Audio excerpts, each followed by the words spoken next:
안녕하세요. 반갑습니다. 오늘은요, 교회 바로 알기 시리즈에 너무나도 딱 맞는 좋은 책을 한 권 소개해 드리고자 합니다. 이 책의 제목은 왜 안 하는가? 지금 우리 교회 생활 속에서 그리고 한국 교회 문화 가운데 너무나도 널리 퍼져 있는 사도신경, 주기도문, 통성기도, 축도, 11조, 1000번째, 열린 예배, 락 음악 같이 방언, 신유, 축사 이런 것들을 왜 안 하는가? 그 믿음에 대해서 전해드리고자 합니다. 이 책의 출판사는 그리스도 예수 안에 아주 바른 책들을 출판하는 교회입니다. 출판사죠. 정동수 목사님이 지으셨고요. 지금 인하대학교 교수님으로 계시고 또한 사랑침례교회를 담임하고 계신 분이십니다. 바른 신약교회의 성경적 실천. 저 또한 어렸을 때부터 신앙생활을 하면서 그냥 교회에서 하는 건 다 옳은 줄 알았습니다. 목사님들은 다 좋으신 분인 줄 알았고 교회에서 행해지고 있는 것은 뭐든지 성경적인 줄 알았어요. 하지만 이제는 제가 목사가 되고 다양한 교단에 대해서도 분석하고 성경의 역사와 많은 것들을 보면서 마귀 사탄이 성경을 변개하고 많은 교회 문화를 오염시켰다는 것을 발견하게 됐습니다. 제가 여러분들에게 하고자 하는 말은 제 말을 무조건 믿으라는 것이 아니라 성경과 맞지 않는 것은 과감히 버려야 한다는 거예요. 제가 지금까지 한 여러 교회를 섬겼습니다. 전도사 때부터 여기 부목사 생활을 하면서까지도, 물론 지금까지도 마찬가지고요. 그 가운데에는요, 좋으신 분들도 있지만 좋지 않은 분들이 계셨어요. 물질 만능주의 또는 오늘도 말씀드리겠지만 니골라당이라고 해서 일반 성도들 위에 군림해서 자기가 영적으로 뛰어나다라고 말은 하지 않더라도 그렇게 행하는 분들이 교회 안에 리더로 계시다는 거죠. 그러니 우리가 맑은 정신을 가지고 우리 교회는 무조건 좋은 교회야. 내가 10년 있었어, 20년 있었어가 아니라 성경 속에서 요한계시록 2장과 3장 속에서 7교회가 나오죠. 사대교회 같은 경우는 네가 살아있다는 이름이 있으나 죽은 교회라고 말했단 말이에요. 바른 말씀의 기준으로 판단하시길 부탁드린다는 겁니다. 저 또한 오랜 시간 장로교회에서 신앙생활을 해왔기 때문에 장로교회가 무조건 옳은 줄 알았고 장로교회가 온 세계를 유명한 줄 알았죠. 장로교만이. 침례교가 있다는 것, 남침례교회 이런 말들은요 잘 듣지도 못했어요. 한국에 있었을 때는. 하지만 교회 역사 가운데 침례교가 주류였다는 사실을 알게 됐다는 거죠. 두 종류의 교회라는 파트에 대해서 읽어드리도록 하겠습니다. 한국 교회는 개신교회가 주류이므로 역사적으로 두 종류의 교회가 존재해왔음을 아는 분이 많지 않아요. 개신교회가 주류니까요. 저 또한 우리 프로테스탄트 그리고 장로교회가 계속 크고 합동 측이 제일 크기 때문에 그것만 있는 줄 알았던 거죠. 하지만 다른 교회가 있었다. 다른 종류의 교회. 이런 문제를 근본적으로 해결하기 위해서는 교회의 역사를 제대로 아는 것이 무엇보다 가장 중요하다. 저 또한 교회 역사를 몰랐죠. 태어나자마자 그냥 교회에 다녔고 교회는 그냥 예수님 믿으면 복 받는 데고 천국 가는 데고 그냥 그렇게만 알았었기 때문이죠. 교회의 역사 가운데 성경 속으로 들어가면 내가 내 교회를 세우리라. 마태복음 16장 18절에 웅대한 선언을 통해 우리 주 예수님께서 인류 역사상 처음으로 교회라는 기관을 세우실 것을 천명하셨어요. 그러면 교회는 뭘까요? 많은 분들이 예배당, 우리 대한민국은 십자가들을 많이 걸어놓죠. 그리고 주로 그렇죠. 이제 안팎으로 십자가 모양을 걸어서 그 건물, 그것이 교회로 알고 있지만 교회는 곧 에클레시아, 하나님의 부르심을 받은 사람들을 의미해요. 예수님을 따르는 구원받은 사람들, 성도들 자체가 교회라는 거죠. 그러니까 예수님께서 내가 내 교회를 세우리라 라고 말하신 것은요, 요즘 뭐 성전 건축이라고 해서 잘못된 표현을 하죠. 성전은 구약시대 표현이에요. 지금의 성전은 예수 그리스도를 나의 구주 나의 하나님으로 믿는 우리가 성도라는 거죠. 우리 안에 성령님이 계시기에.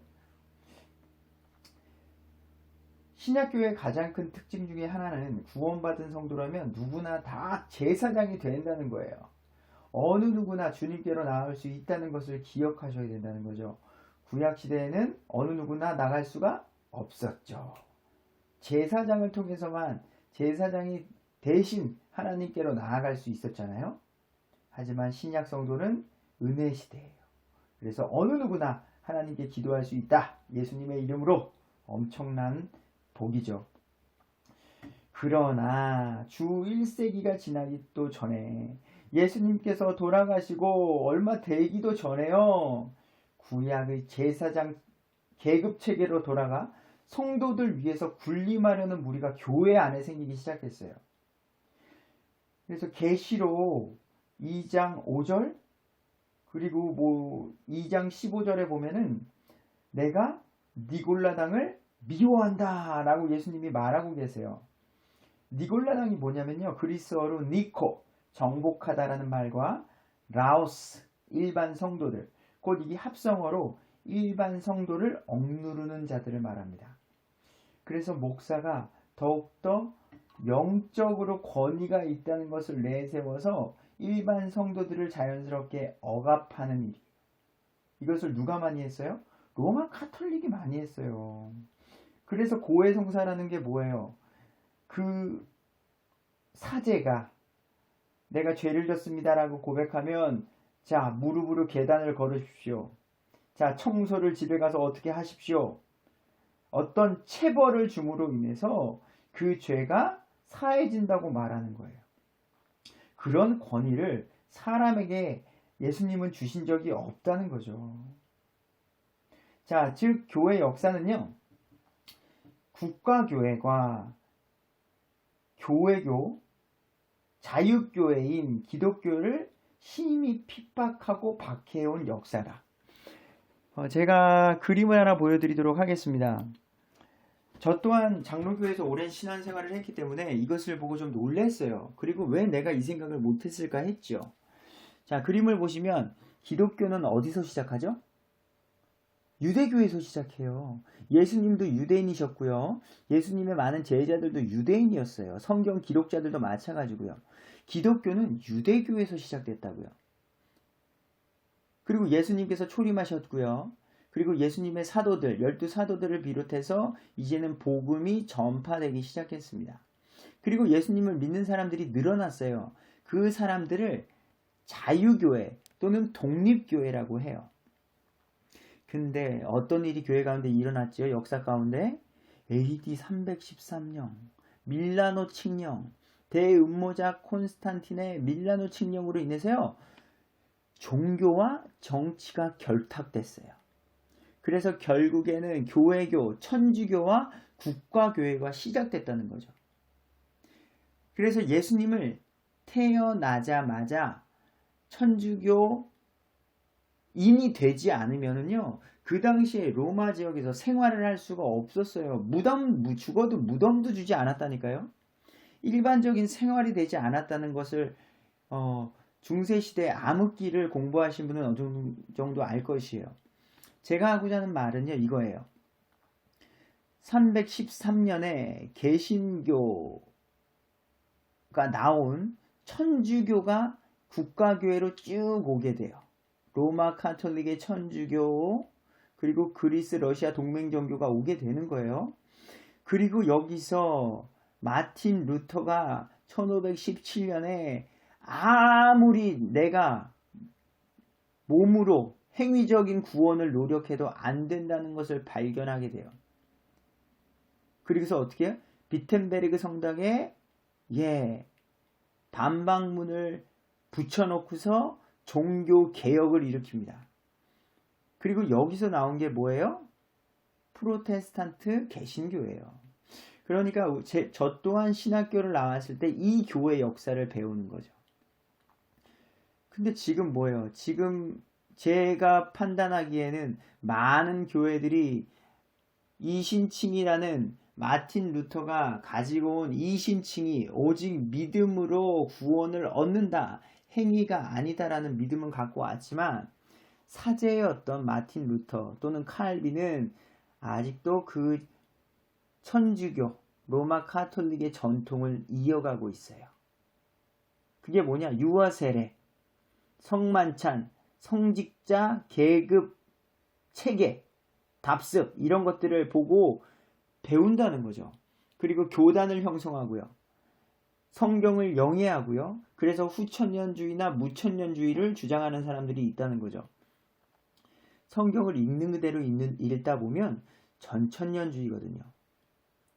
여하튼 제가 말하고자 하는 건 지금 오순절 은사주의, 록음악 이런 것들이 교회 내에 들어와서 지금 결국 WCC, NCC 이런 뉴에이지 종교 통합 운동, 에큐메니컬 운동이 지금 온 세상에 퍼져 있다는 거죠.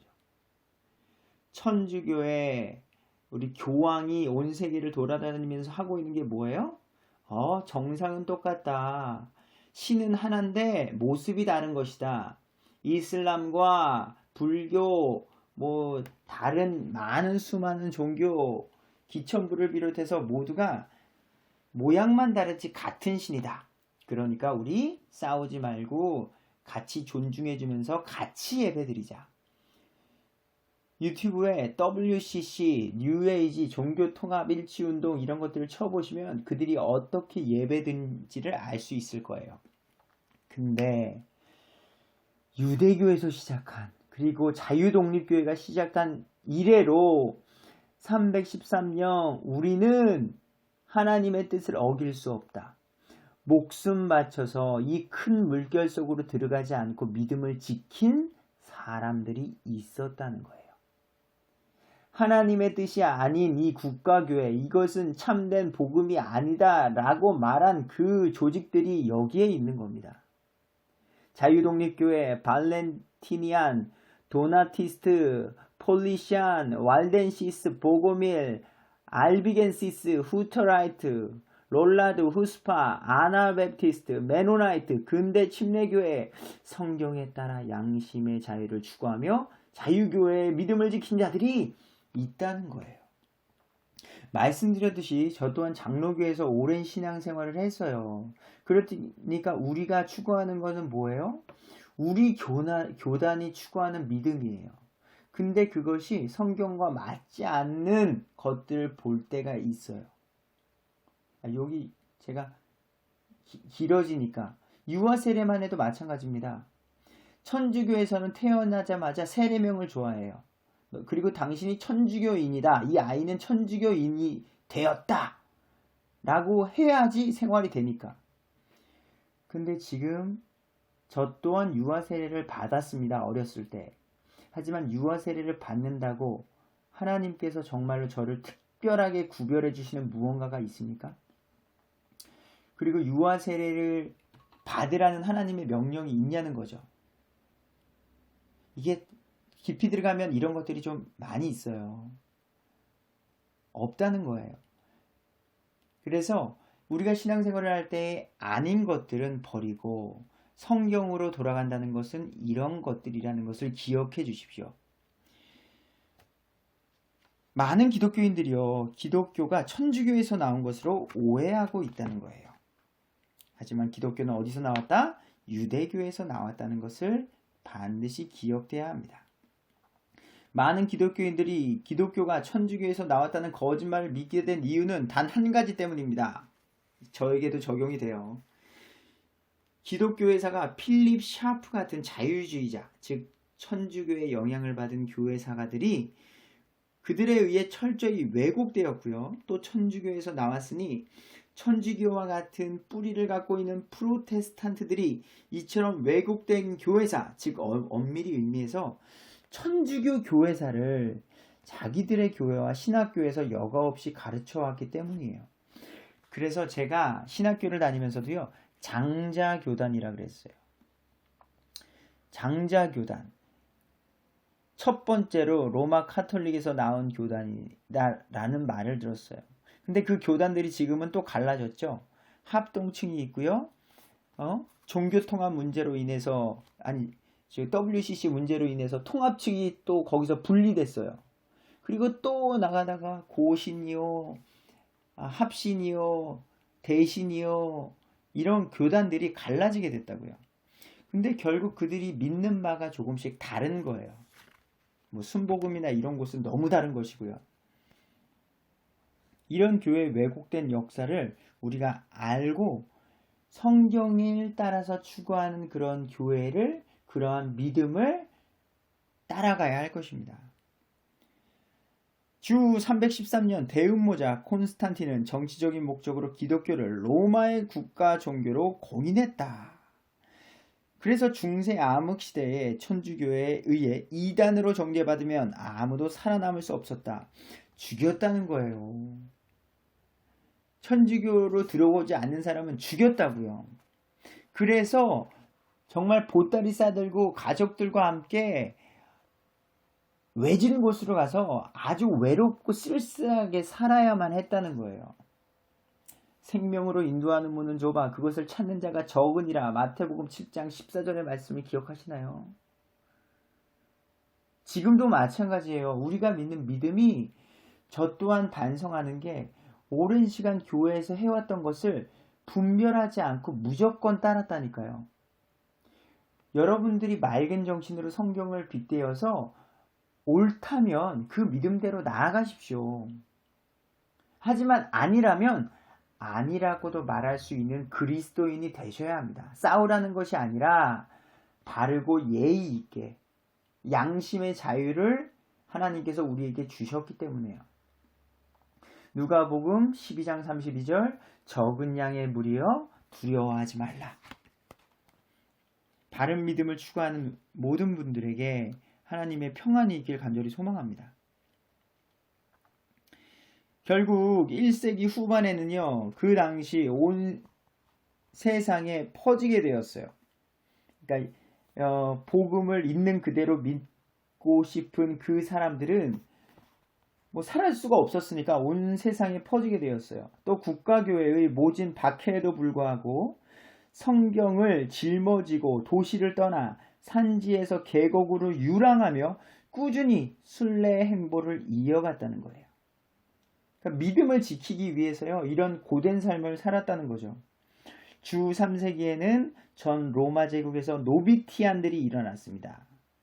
그 뒤 자유교회는 12세기경 왈덴시안들로 이어지게 되었어요.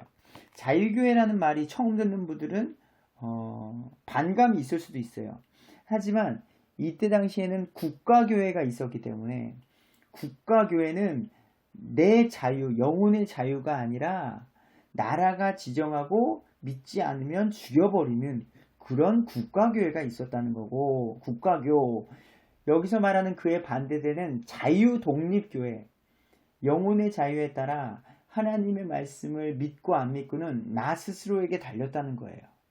하나님께서 그러한 자유의지를 우리에게 주셨다고 성경이 말하기 때문에 그 믿음을 지키는 거죠. 자, 이들은요, 알프스 계곡에서 바른 성경을 붙들고 오직 성경만이 최종 권위임을 외치면서 천주교회와 분리되기 시작했어요. 이런 조직들이 있다는 거죠. 재미난 것은 이런 천주교에서 나온 역사가 있었다는 거죠. 주후 1517년 천주교회의 사제였던 마르틴 루터가 교황과 천주교에 대항하며 항거자, 즉 프로테스탄트가 되어 개신교의 원조가 되었다. 그러나 그는 신약 성경의 자유교회에서 출발하지 않았죠. 원래 천주교의 사제였어요.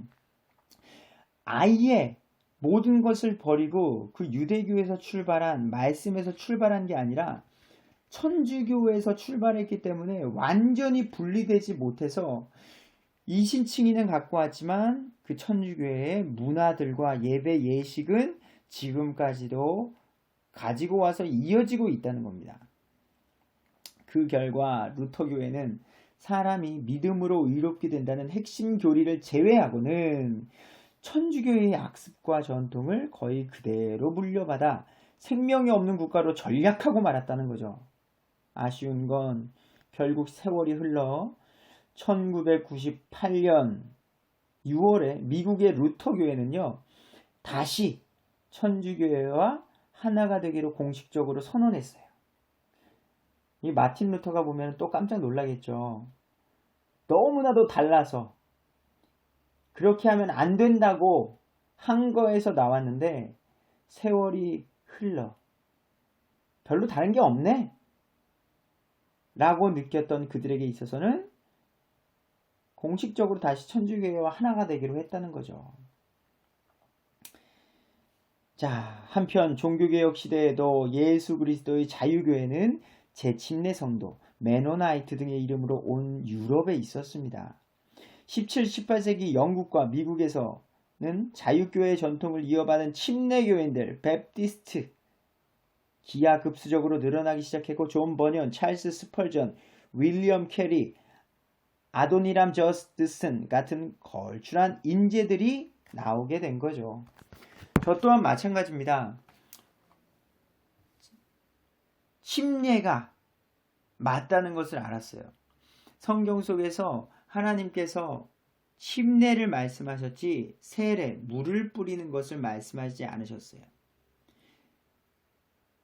이렇게 하나하나 성경을 알아가면서 내가 장로교회에 오래 있었으니까 장로교 시스템이 무조건 맞지가 아니라 성경이 말하고자 하는 그 믿음을 가지고 한 걸음 한 걸음 나아가게 됐습니다. 자, 오늘 말씀드리고자 하는 것은 성경의 역사 가운데 두 종류가 있다.